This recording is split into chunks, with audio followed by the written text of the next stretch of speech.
In this video, we are going to understand a very important topic, that is spread operator.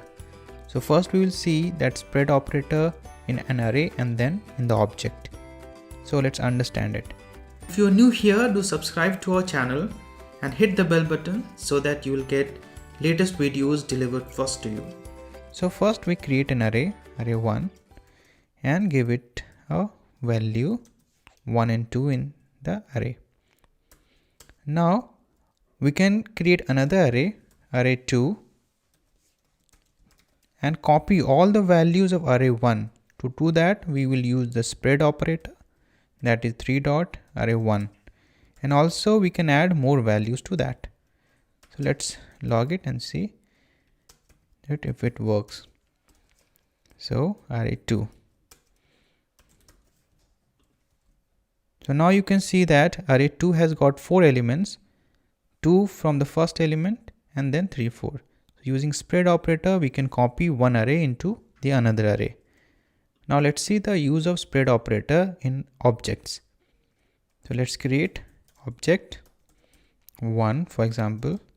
It has got 2 properties, name, my name, and the course which I am taking, backend. Now we can also create another object and copy the values which are there in the object 1 using again the spread operator, same like the array we did.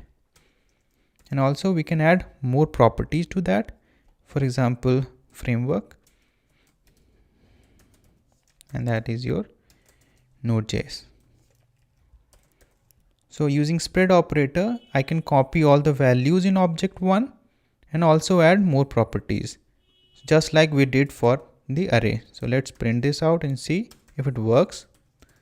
So your object 2, and let's print this out. So now you can see object 2 has got 2 properties, name, course, and finally your framework also. So using spread operator, we can copy one array into another or one object properties into another object property.